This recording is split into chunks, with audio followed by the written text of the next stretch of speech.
Have you ever found yourself deeply understanding a situation, sensing the emotional undercurrents in a room, or recognizing the true motivations behind someone's words, only to be dismissed as overthinking or too sensitive?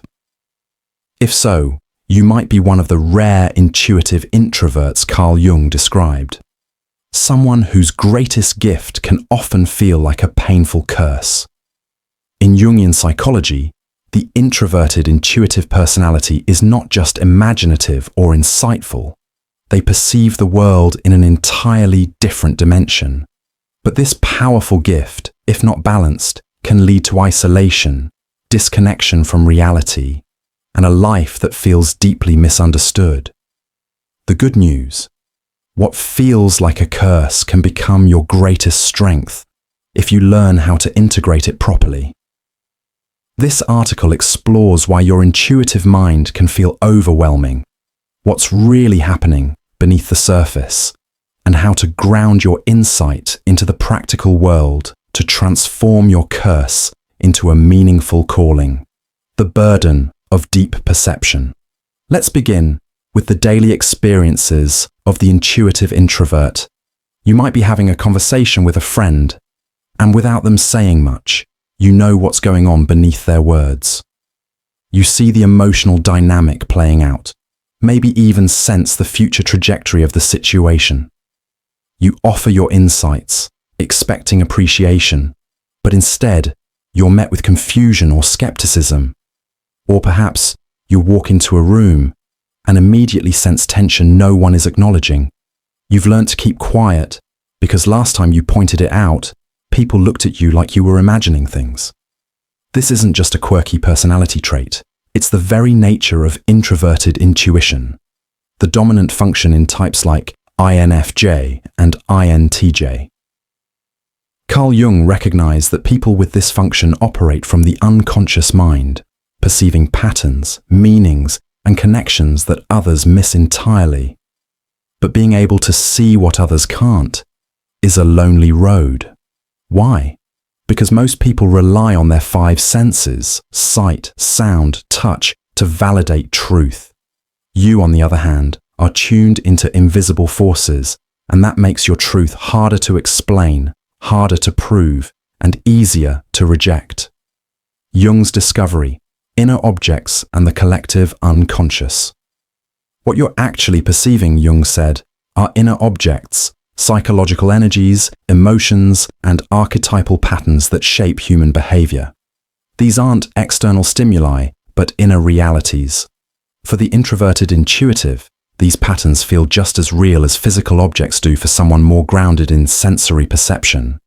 For example, when you sense what's wrong in someone's relationship, you're not guessing. You're tapping into what Jung called an archetypal pattern, a universal script that's been playing out across humanity for centuries. These include motifs like the wounded child, absent father, or savior complex, deep psychological stories encoded in the collective unconscious.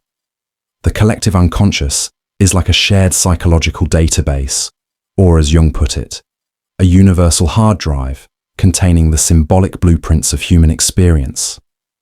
You, the introverted intuitive, have rare access to this level of perception. This is why your insights often feel like lightning bolts. They're not derived step by step through logic, but appear fully formed, emerging from a holistic awareness few others possess. Jung even compared this to prophetic vision, stating that without this type, there would have been no visionaries or prophets in history. The shadow side, when intuition becomes a curse. Given this incredible gift, you might expect that life would be easier. But here lies the paradox. The more refined your intuitive insight becomes, the more disconnected you can become from the physical, practical world. Jung discovered that when one function of the psyche, in this case intuition, dominates, its opposite, called the inferior function, is pushed into the unconscious. For intuitive introverts, this inferior function is often extroverted sensing or extroverted thinking. That means the more your inner world expands, the more your ability to manage external tasks, like organizing your schedule, dealing with finances, or cleaning your room. Atrophies. You may be able to analyze someone's emotional trauma in seconds, but forget to eat lunch. You might map out an entire vision for your future but fail to mail an important letter. You see the whole, but miss the details. Over time, this split creates frustration, anxiety, and even psychological distress. You may begin to resent the real world, seeing it as beneath your visionary insight. You might avoid practical tasks or routines because they feel soul-crushingly mundane. But this only makes the problem worse. Jung warned that ignoring the inferior function doesn't make it disappear. Instead, it festers in the unconscious, building pressure until it erupts, often as obsessive behavior, panic attacks, or irrational fixations. For example, you may suddenly become obsessed with organizing a single drawer while the rest of your life spirals into chaos. The ignored function fights back. Integration. The path out of the trap. So how do you escape this trap? Do you abandon your intuition to become more practical? Do you force yourself to be someone you're not? Jung's answer was neither. The solution isn't suppression, but integration. Integration is the core of Jung's individuation process, the idea that true psychological maturity comes not from maximizing one part of yourself, but from unifying all aspects of your psyche, including those that are unconscious or uncomfortable. For the intuitive introvert, this means learning to engage with the real world without abandoning your visionary gifts. It means becoming both insightful and functional, what Jung called the integrated type. Here are 3 practical steps to begin this journey of integration. 1. Grounding practices, reconnecting with your senses. The first step is simple but powerful. Pull yourself back into the here and now through sensory grounding. This doesn't mean meditation or visualization. Those will only deepen your internal world. Instead, focus on your external senses. Go for slow walks and pay attention to what you can hear, see, and touch. Feel the texture of your clothes. Smell the air. Watch the way light falls on the pavement. This conscious anchoring into your body and environment helps balance the constant pull of the unconscious.